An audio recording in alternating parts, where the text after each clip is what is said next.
तो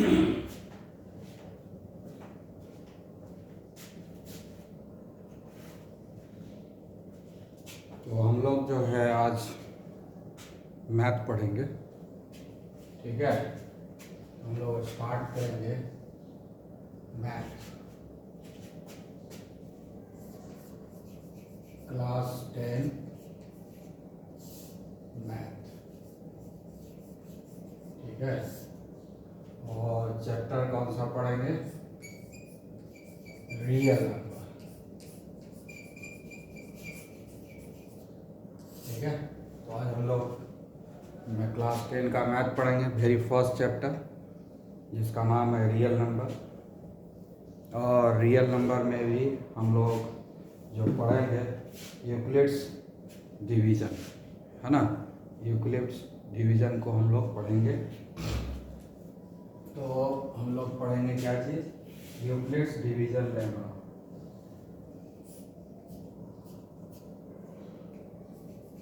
Euclid division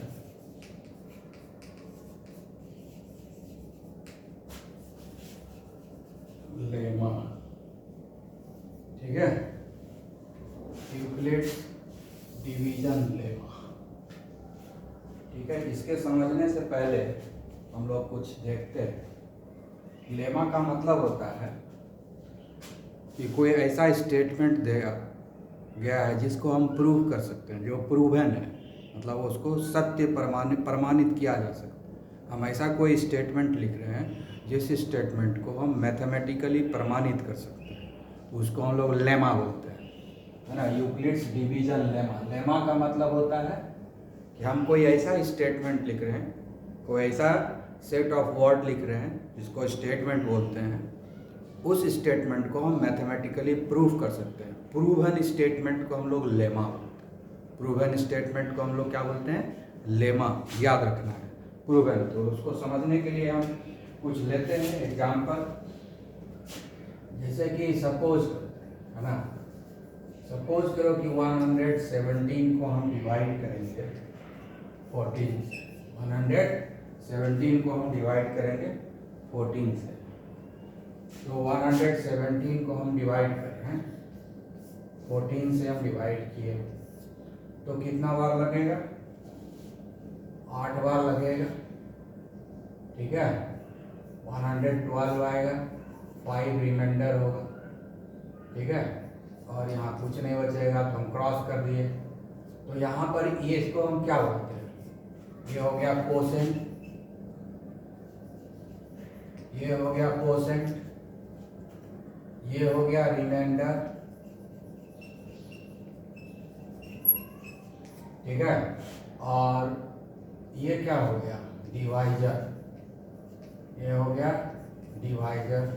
और जिसको डिवाइड किए हैं ये क्या है? डिविडेंड, डिविडेंड, ठीक है। ये डिविडेंड हो गया, ये डिविडेंड हो गया। तो अब यहाँ पर एक प्रूवन स्टेटमेंट क्या बनेगा? अब देखो, हम लोग जब है तो हमको क्या मिला कि यहाँ पर डिविडेंड है 114, ठीक है। अगर हम इसको डिवाइड करते हैं तो क्या क्या मिला? डिवाइजर हमको 14 मिल गया, कोसेंट हमको 8 मिला, और रिमाइंडर जो हमको 5 मिला। तो डिविडेंड आना चाहिए। हम इसको लिख सकते हैं यहाँ पर 117 इक्वल टू 117 इक्वल टू क्या लिख सकते हैं? इस दोनों को गुना करेंगे 14 इंटू 8, इस दोनों को गुना कर दो और इसको जोड़ दो तो 117 आएगा कि नहीं? 117 डिविडेंड है, 117 14 इंटू 8 कर दो। 14 क्या है? डिवाइजर। 8 क्या है? कोसेंट, ठीक है। कोसेंट है और रिमाइंडर को उसमें हम ऐड कर देते हैं तो डिविडेंड आ जाता है। तो सेट ऑफ रूल क्या बन गया? Dividend, dividend equal to divisor into quotient, quotient plus remainder, ये जो बना, ये रूल बन गया है। ये जो स्टेटमेंट लिखे dividend equal to divisor into quotient plus remainder, तो ये जो स्टेटमेंट लिखे, ये स्टेटमेंट है, मैथमेटिकल स्टेटमेंट है। ये क्या है? मैथमेटिकल स्टेटमेंट है। इसको हम लोग बोलते हैं मैथमेटिकल स्टेटमेंट, जो कि मैथमेटिकल ऑपरेटर है, इक्वल टू, मल्टीप्लाई, प्लस, ये सब मैथमेटिकल ऑपरेटर को यूज करते हुए जो स्टेटमेंट लिखते हैं मैथमेटिकल स्टेटमेंट। ये जो मैथमेटिकल स्टेटमेंट लिखे हैं ये सही है, इसको हम प्रूव कर सकते हैं एग्जाम्पल लेके ना।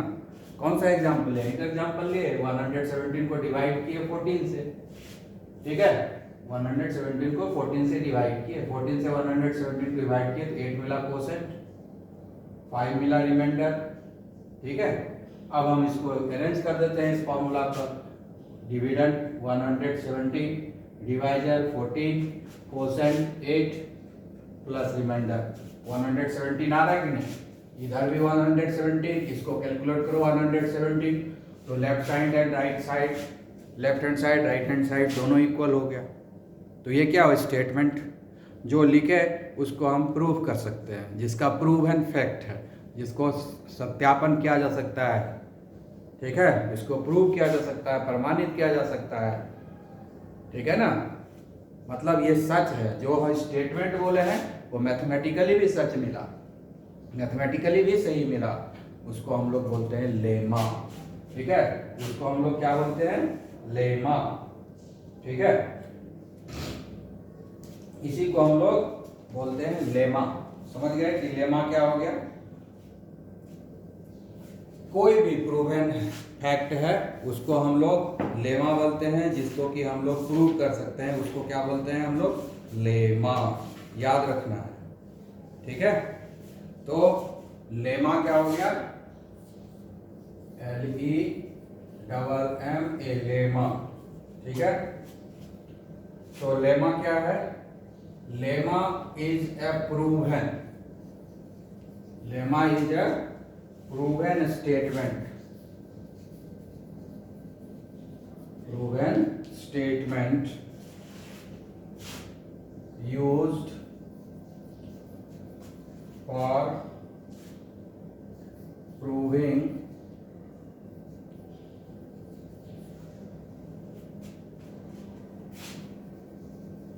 another statement।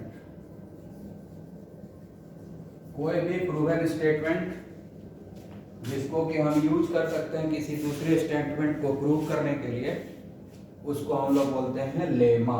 तो हम लोग समझ गए लेमा क्या है, ठीक है। अब हम लोग यूक्लिड्स डिवीजन लेमा देखते हैं क्या है। यूक्लिड्स डिवीजन लेमा, ठीक है।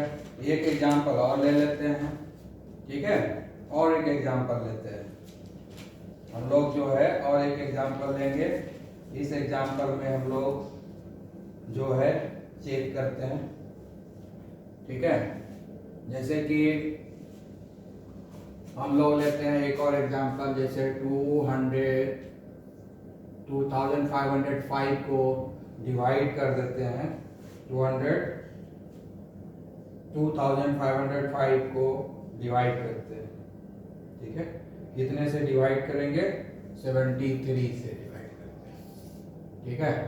तो 2505 को जब हम डिवाइड करेंगे, 2505 को 73 से जब आप डिवाइड करेंगे, हम शॉर्टकट में लिख रहे हैं, तो ये 34 टाइम्स लग जाएगा एक बार में। जैसे 3 टाइम्स लगा, ठीक है, 34 टाइम्स हम एक बार में डायरेक्ट लगा देते हैं। आप लोग अपना भाग दे देंगे अच्छे से। 34 टाइम्स लगाएंगे तो आएगा 2482 लगेगा। हमको रिमाइंडर मिलेगा 23, ठीक है। तो यहाँ पर भी क्या हो गया? ये हो गया कोसेंट, ये हो गया कोसेंट, ये हो गया रिमाइंडर, ठीक है, और ये हो गया डिवाइजर, और ये हो गया डिविडेंड। अब यहाँ पर भी देखते हैं कि क्या होता है। यहाँ भी देखो 505 equal to 73 into 34 plus remainder कितना है 23। ये 2505 है कि नहीं? ठीक है, इसको हम लोग कैसे लिख सकते हैं? 117 इक्वल टू 117, दोनों तरफ 117 आ गया, प्रूवन हो गया। उसी तरह से इसको हम लिख सकते हैं 2505 इक्वल टू, इस दोनों को मल्टीप्लाई करेंगे कितना आएगा 2482 प्लस 23। 2505 equal to 2505। तो दोनों तरफ सेम हो गया, लेफ्ट हैंड साइड में भी और राइट हैंड साइड में भी सेम चीज आया। तो ये प्रूवन फैक्ट हुआ कि नहीं? इसको भी देख करके हम यही लिख सकते हैं ना। अगर हम इस स्टेटमेंट को देखें तो क्या है? Dividend equal to divisor into quotient plus remainder. ठीक है, यहां भी वही मिला, डिविडेंड, ये क्या है डिवाइजर, ये क्या है कोसेंट, ये क्या है रिमाइंडर, दोनों तरफ कैलकुलेट किए सेम आया। तो ये एक प्रूवन फैक्ट हो गया, ये प्रूवन स्टेटमेंट है, प्रूवन स्टेटमेंट ही है। और इस प्रूवन स्टेटमेंट को हम लोग बहुत सारा मैथ बनाने में यूज करेंगे। कोई भी प्रूवन स्टेटमेंट को जिसको प्रूव किया जा सकता है उस स्टेटमेंट को ट्रू स्टेटमेंट बोलते हैं। और इस ट्रू स्टेटमेंट को जब हम लोग यूज करते हैं कोई दूसरा मैथ बनाने में, दूसरे प्रॉब्लम को सॉल्व करने में, तो उस स्टेटमेंट को हम लोग बोलते हैं लेमा। उस स्टेटमेंट को बोलते हैं लेमा। और ये जो हम लोग मिला ना, ये जो हम लिख रहे हैं, इसी को बोलते हैं यूक्लिड्स डिवीजन लेमा। यही है यूक्लिड्स डिवीजन लेमा। मतलब डिवीजन के बारे में एक वो फैक्ट बताया, सही सही चीज बताया, और जिसको हम लोग जो है यूज कर सकते हैं। इसी को बोलते हैं यूक्लिड्स डिवीजन लेमा। ठीक है, वो क्या किए, डिविडेंड को a मान लिए, डिवाइजर को b मान लिए, कोसेंट को q मान लिए और रिमाइंडर को r मान लिए। वो बोले यही तो है यूक्लिड्स डिवीजन लेमा। ठीक है, ये कैसे हुआ, ये कैसे होगा? ये डिविडेंड है तो इसको हम डिवाइड करेंगे, जैसे ये a है इसको डिवाइड करेंगे हम लोग b से। ठीक है, q टाइम्स लगेगा और रिमाइंडर आ जाएगा, यहाँ पर कुछ लगेगा तो यहाँ पर आएगा रिमाइंडर। ठीक है, इसमें और क्या लगा दिया नहीं उन्होंने, वेयर r जो है ना, r या तो 0 के बराबर होगा, यानी ये रिमाइंडर 0 के बराबर हो सकता है या 0 से बड़ा होगा। ठीक है, r जो है 0 से बड़ा होगा लेकिन b से छोटा होगा, यानी डिवाइजर से छोटा होगा। जिससे हम डिवाइड कर रहे हैं b, उससे ये r का वैल्यू हमेशा छोटा होगा। ठीक है, ये कोसेंट है, q जैसा लिखना चाहिए। ठीक है, इसके अलावा क्या बोला कि a एंड b दोनों जो है पॉजिटिव होगा। दोनों क्या होगा? पॉजिटिव। पॉजिटिव का मतलब क्या होता है? पॉजिटिव का मतलब होता है greater than 0, that is a and b would be greater than 0। मतलब a एंड b जो है 0 से बड़ा होगा। ये है यूक्लिड्स डिवीजन लेमा। ठीक है, यूक्लिड्स डिवीजन लेमा, इसको हम स्टेटमेंट में लिख सकते हैं ये सारे चीज को समझने के बाद। ठीक है, चला देते हैं।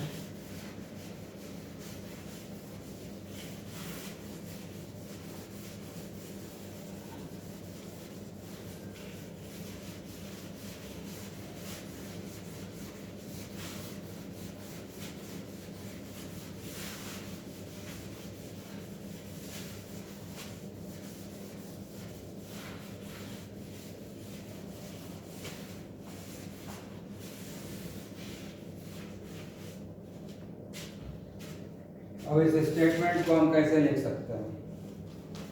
यूक्लिड्स डिवीजन लेमा हम लोग अब लिखेंगे। ये क्या है?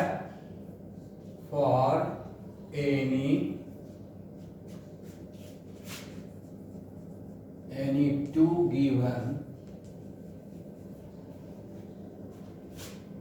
positive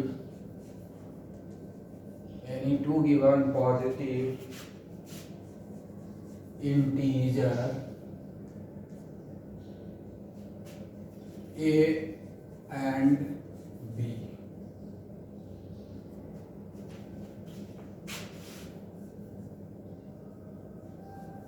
there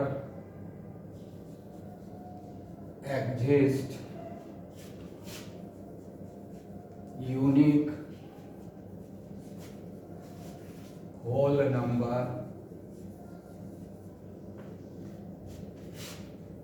q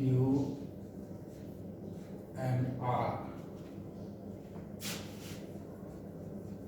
such that, ठीक है, such that a equal to bq plus r, ठीक है। यही वाला पूरा लिख देना है, ये जो नीचे लिखा है ना, ये यहाँ से यहाँ तक पूरा लिख देना है। यही है यूक्लिड्स डिवीजन लेमा, ठीक है। तो इसी में हम लोगों ने अभी तुरंत जो है प्रूफ किए थे, ठीक है। तो इस ये जो हम मैथमेटिकली लिखे, मैथमेटिकली इसको प्रूव किए, उसी को हम लोग लिख दिया यूक्लिड्स डिवीजन लेमा हो गया। लेमा का मतलब होता है स्टेटमेंट जिसको प्रूव किया जा सकता है, ऐसा स्टेटमेंट जिसको प्रूव किया जा सकता है, और जिस स्टेटमेंट को हम दूसरे किसी प्रॉब्लम को सॉल्व करने में, दूसरे किसी स्टेटमेंट को प्रूव करने में यूज किया जा सके, उसी को हम लोग बोलते हैं लेमा। और चूंकि ये यूक्लिड दिया है इसलिए हो गया यूक्लिड्स लेमा। चूंकि ये रूल जो है यूक्लिड्स ने बनाया है इसलिए हम इसको बोलते हैं यूक्लिड्स लेमा। चूंकि ये रूल डिवीजन से जुड़ा हुआ है इसलिए इसको बोलते हैं यूक्लिड्स डिवीजन लेमा, ठीक है। ये रूल जो है, ये स्टेटमेंट जो है यूक्लिड्स ने दिया है इसलिए इसको बोलते हैं यूक्लिड्स लेमा। और ये स्टेटमेंट डिवीजन से रिलेटेड है इसीलिए इसको हम लोग बोलते हैं यूक्लिड्स डिवीजन लेमा, ठीक है। और लेमा मतलब क्या होता है? प्रूवन स्टेटमेंट, ऐसा स्टेटमेंट जिसको हम प्रूव कर सकते हैं, जिसको प्रमाणित कर सकते हैं। और प्रमाणित स्टेटमेंट को जब किसी दूसरे स्टेटमेंट को प्रमाणित करने के लिए, प्रूव करने के लिए यूज किया जाता है तो उसको हम लोग लेमा बोलते हैं, लेमा, ठीक है। तो अब हम लोग जो है इसको यूज करते हुए यूज करेंगे, ठीक है। तो अब ये हो गया। अब हम लोग दूसरा चीज पढ़ेंगे।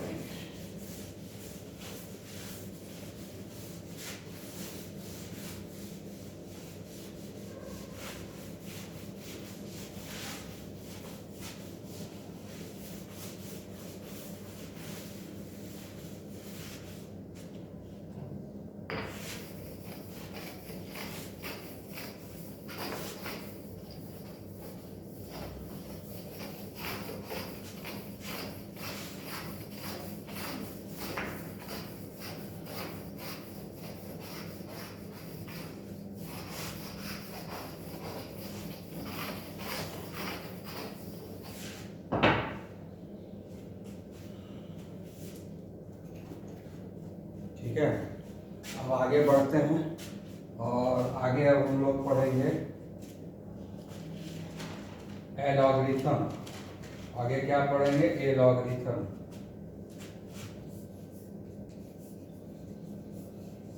ए एल्गोरिथम, ए एल्गो, ये गलत है, एल्गोरिथम, ए लॉगरिथम नहीं, एल्गो रिथम, ठीक है ना। एल्गोरिथम कुछ नहीं है, सेट ऑफ रूल्स है ना, set of rules, well defined set of rules, मतलब बहुत सारा रूल है और उस रूल को स्टेप बाय स्टेप अरेंज कर देते हैं। पहला स्टेप ये है, दूसरा ये है, तीसरा स्टेप ये है, ठीक है। जैसे खाना बनाना है तो क्या करेंगे हम लोग? सबसे पहले बर्तन वगैरह की सफाई करेंगे, पहला स्टेटमेंट ये हुआ, ठीक है। उसके बाद खाना बनाने के लिए जो जो इंग्रेडिएंट का ज़रूरत है उसको हम एक जगह लाएंगे किचन में, छोटे छोटे बर्तन में सबको लाएंगे, ठीक है। उसके बाद किसको किस में मिलाना है वो बना रहेगा, वो मिलाएंगे, स्टोव को ऑन करेंगे, फिर स्टोव के ऊपर उसको चढ़ाएंगे, ठीक है। चाय बनाना है तो क्या क्या चाहिए, सेट ऑफ चाय बनाने के लिए क्या चाहिए, सबसे पहले चूल्हा की ज़रूरत है, चूल्हा अरेंज करेंगे। उसके बाद बर्तन की ज़रूरत है, केटली ज़रूरत है, केटली का अरेंजमेंट करेंगे, दूसरा स्टेप। तीसरा स्टेप हो गया कि हम उसमें पानी डालेंगे, ठीक है, पानी डालेंगे, फिर उसमें चीनी डालेंगे, दूध डालेंगे, चाय डालेंगे, सबका क्या एक के बाद एक के बाद एक बना हुआ है कि क्या क्या करेंगे। तो ये जो सेट ऑफ रूल्स है ना कि एक नंबर पहले होगा, फिर दूसरा नंबर, फिर तीसरा नंबर, फिर चौथा नंबर, फिर आगे जो है एक फाइनल आएगा, ठीक है। जैसे फाइनल चाय बन गया। तो ये जो सीरीज ऑफ रूल्स होगा, ये जो सेट ऑफ रूल्स होगा, इसी को हम लोग बोलते हैं एल्गोरिथम। उसको क्या बोलते हैं, एल्गोरिथम, ठीक है। तो एल्गोरिथम क्या हो गया, set of well defined steps which gives a method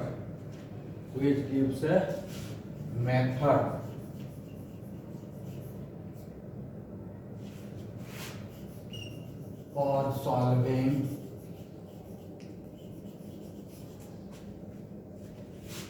a certain type of problem, ठीक है। तो एल्गोरिथम समझ गए। अब हम लोग बात करेंगे यूक्लिड्स डिवीजन एल्गोरिथम,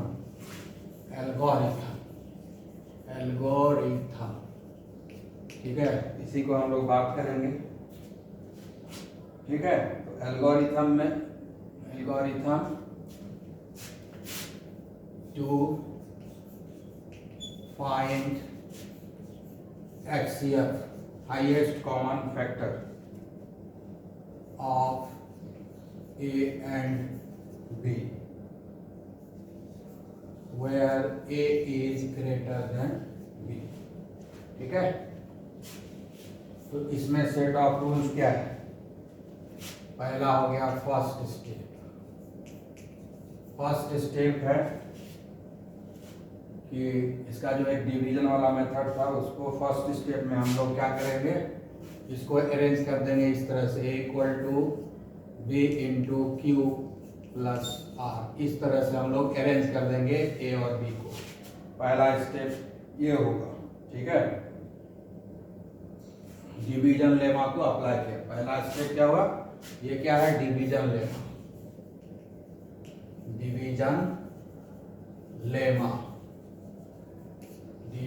लेमा को अप्लाई कर दिए, फर्स्ट स्टेप, ठीक है। उसके बाद second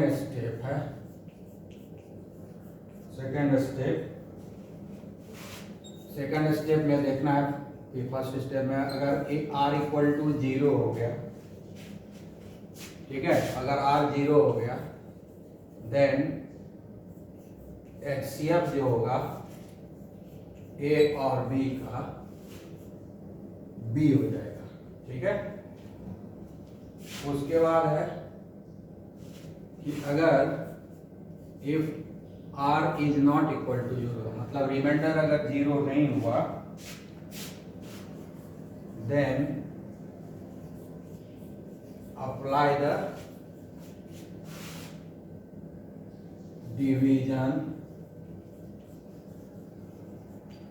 lemma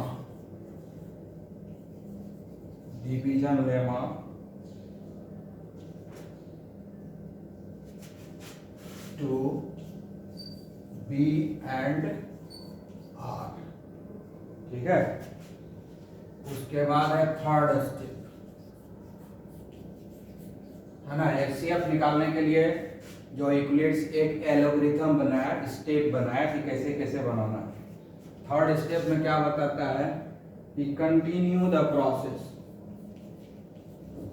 continue the process, जो प्रोसेस हम ऊपर में बात किए,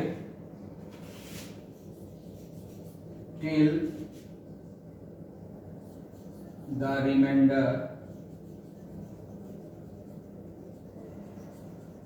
इक्वल टू 0, जब तक कि रिमाइंडर 0 नहीं हो जाए तब तक ये प्रोसेस चलता रहेगा। अगर हमको किसी का HCF निकालने के लिए दिया गया है, कोई दो नंबर का, कोई भी दो नंबर का अगर HCF निकालने के लिए दिया गया है, जैसे A और B, तो A वाला जो बड़ा है ना, वो डिविडेंड हो जाएगा और जो छोटा है वो डिवाइजर हो जाएगा। ठीक है ना। HCF निकालने के लिए दिया कोई भी दो नंबर का, तो उसका पहला स्टेप क्या है कि उसको डिवाइड करके डिवीजन लेमा के हिसाब से लिख देंगे। ठीक है, dividend equal to divisor into quotient plus remainder, इस फॉर्मूला पर लिख देंगे। और उसके बाद देखेंगे कि रिमाइंडर कितना है। रिमाइंडर अगर 0 आ गया तब तो कोई दिक्कत नहीं है। रिमाइंडर अगर 0 आ गया है तो उसमें से जो A और B में से जो B है वही उसका हो जाएगा HCF। ठीक है, क्योंकि B से ही डिवाइड करेंगे A को। अगर रिमाइंडर 0 नहीं आया तो ये जो डिवीजन लेमा है, ये जो डिवीजन लेमा है, इसको हम कंटिन्यू करते चलेंगे जब तक कि हमको रिमाइंडर 0 नहीं आ जाए। अगर 0 है तो फिर से हम डिवीजन लेमा को अप्लाई करेंगे। किस पर करेंगे अप्लाई? इस बार करेंगे B पर करेंगे और B पर और R पर करेंगे।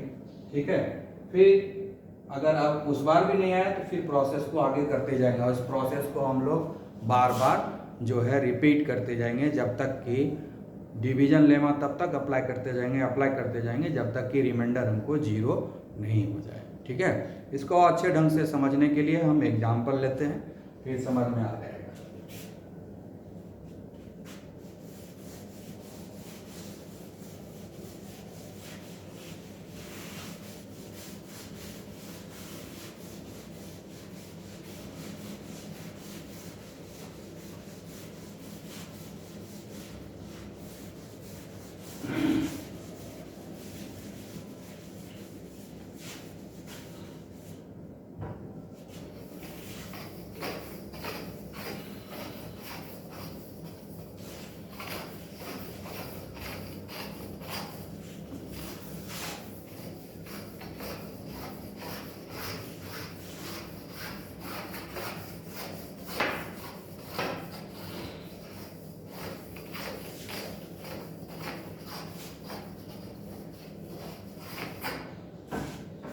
तो हम लोग एक एग्जाम्पल लेते हैं।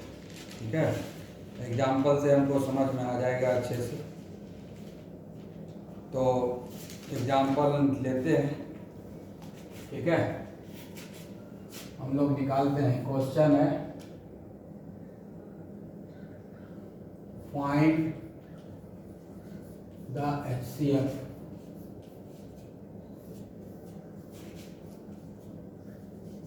of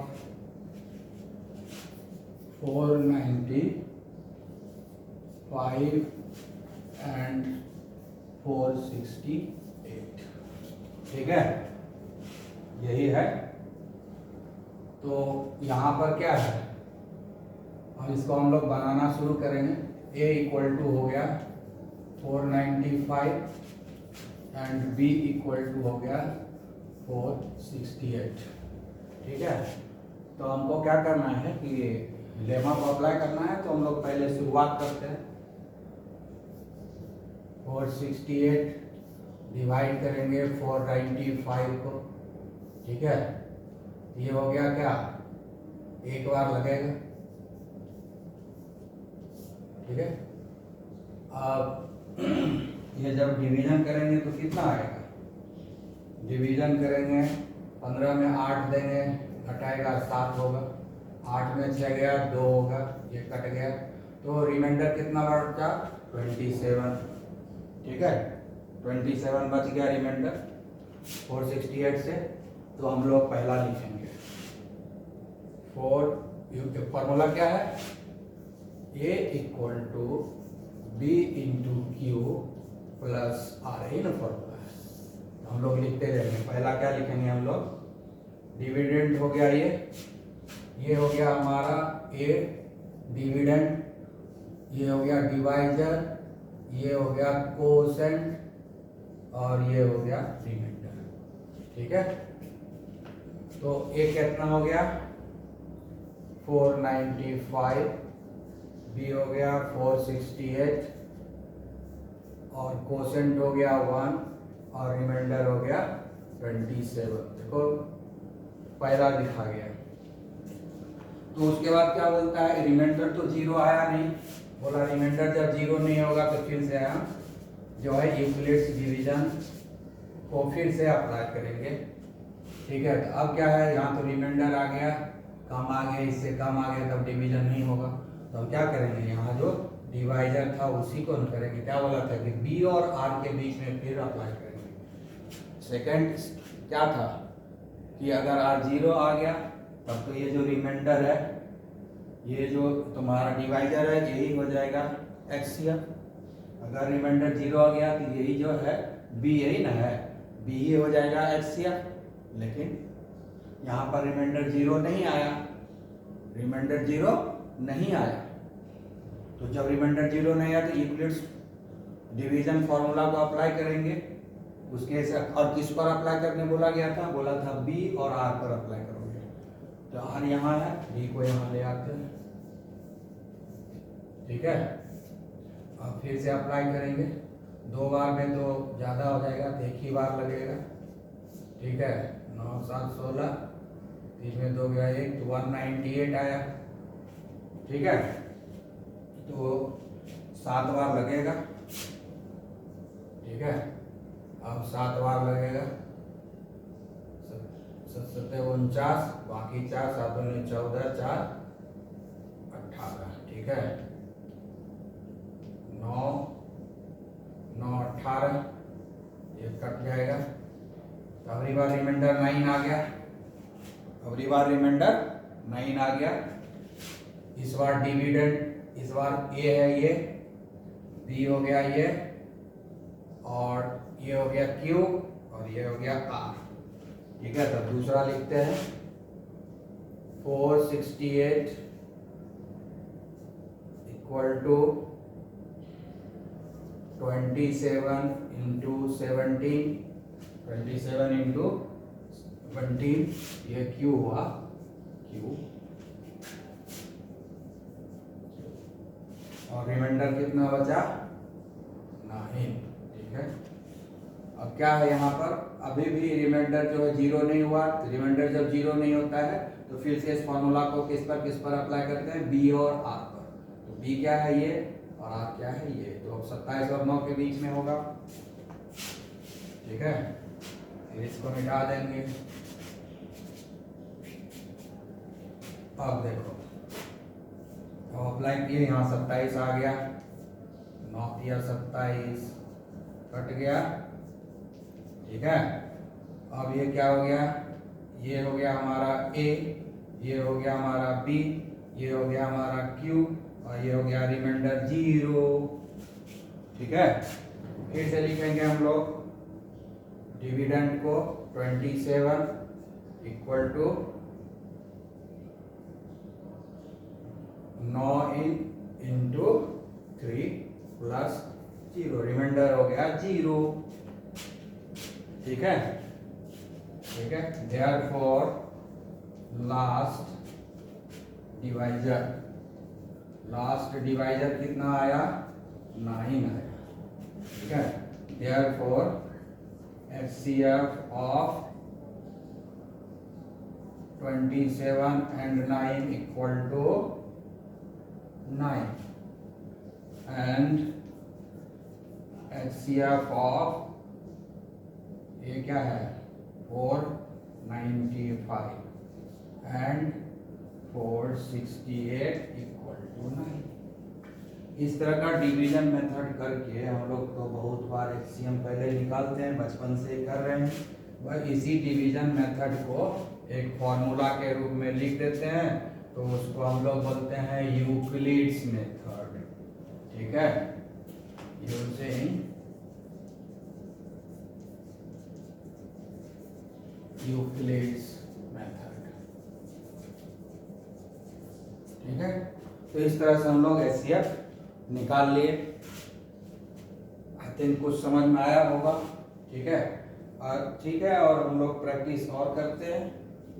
एक क्वेश्चन से क्या होगा, और कर लेते हैं हम लोग प्रैक्टिस। इसमें चिंता की क्या बात है, तो और भी प्रैक्टिस कर लेते हैं ना।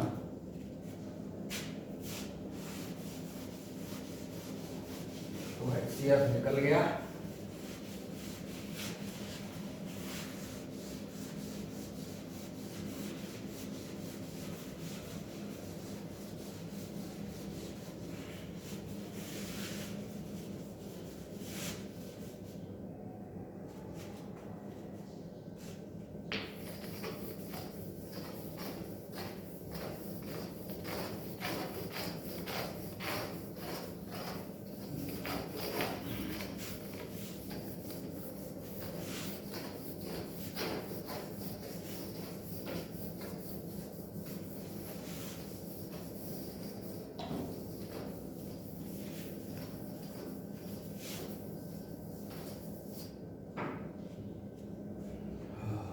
बार जो है दूसरे का निकालते हैं। ठीक है, इस बार ले लेते हैं हम लोग 12,560 और 250 का हम लोग निकालते हैं।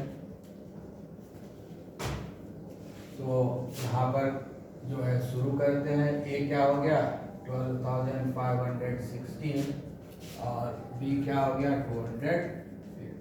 बड़े वाले को ए मानते हैं, छोटे वाले को बी मानते हैं, और छोटे वाले से बड़े वाले को पहला डिवीजन करेंगे। 12,560 इसको हम डिवाइड करेंगे, 5 बार लगेगा। ठीक है, तो हो जाएगा 1075। फिर इसको हम डिवीजन करेंगे, ये आ गया 181। ठीक है, तो ये हो गया हमारा डिविडेंड ए, ये हो गया बी, ये हो गया क्यू और ये हो गया आर। तो हम पहला लिखेंगे अब 12,560 हो गया डिविडेंड, डिविडेंड हो गया, बी हो गया डिवाइजर और कोशेंट हो गया 5, रिमाइंडर हो गया 181। ठीक है, अब तो ये अभी भी रिमाइंडर 0 नहीं हुआ, इसलिए इस मेथड को आगे बढ़ाना पड़ेगा, और मेथड आगे बढ़ता है बी और आर के बीच में, इसलिए हम बी को उठा के यहाँ ले आएंगे। ठीक है, बी को नहीं, ये तो गलत हो गया जी, ये गलत हो गया है, ये गलत हो गया, क्योंकि ये 0 तो यहाँ है ही, तभी तो डिवीजन होगा ही। 0 उतर गया ना, तभी डिवीजन कंप्लीट का हुआ डिवीजन। अभी और आगे लगेगा, 8 दूनी 16, 8 बार लग जाएगा। ठीक है, 8 पर से 40, बाकी 4, 15 से 20 से तो 20 हो गया, एक बाकी 8 दूनी 16, 1 17 हो गया, 0 9 2 11, तो 90 आया। अब हुआ इससे कम, 0 छूट गया था उसमें। ठीक है, तो हो गया 12,560, डिविडेंड हो गया, डिवाइजर है 215, कोसेंट हो गया 58 और रिमाइंडर हो गया 90। ठीक है, ये हमने लिख दिया। अब रिमाइंडर अभी भी 0 नहीं हुआ है, तो रिमाइंडर जब 0 नहीं हुआ तो हम इस प्रोसेस को आगे बढ़ाएंगे, जब तक 0 नहीं होगा तब तक। तो इसलिए हम ये रिमाइंडर है, यहाँ बी है, ये डिवाइजर, डिवाइजर को यहाँ ले आए। ठीक है, फिर डिवीजन करना शुरू करेंगे। 9 दूनी 18, 9 दूनी 18 है, 180 लग जाएगा, 5 हो गया, 35 आया। ठीक है, 35 आ गया, 90 से कम हो गया।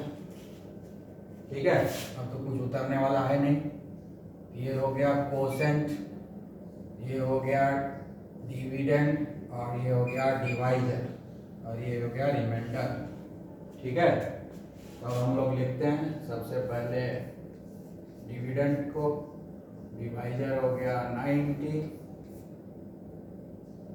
कोसेंट हो गया 2, रिमाइंडर हो गया 35। ठीक है, अभी भी रिमाइंडर 0 नहीं हुआ, प्रोसेस को आगे बढ़ाना पड़ेगा। ठीक है, प्रोसेस को आगे बढ़ाना पड़ेगा, इसलिए फिर से हमको डिवाइजर को यहाँ लाना पड़ेगा। इस बार डिवाइजर ये है 35 इंटू 270, 2 बार में लगेगा तो 20 आया। ठीक है, तो 20 तो 35 से कम है, तो हमको फिर लिखना पड़ेगा वहाँ यूक्लिड फार्मूला में। ये हो गया Q, ये हो गया A डिविडेंड, ये B हो गया डिवाइजर, और ये हो गया रिमाइंडर। तो अब फिर से लिखेंगे dividend equal to divisor into quotient, ठीक है, प्लस रिमाइंडर 20। ठीक है, ये भी लिखा गया। अभी भी रिमाइंडर 0 नहीं आया है, फिर प्रोसेस आगे बढ़ेगा। ठीक है, फिर प्रोसेस आगे बढ़ेगा, फिर प्रोसेस आगे बढ़ेगा। तो ये तो रिमाइंडर है, डिवाइजर को यहाँ लाना पड़ेगा। ले आए डिवाइजर को, एक बार में लगा दिए, आ गया 15, 15 से कम हो गया, कंप्लीट हो गया।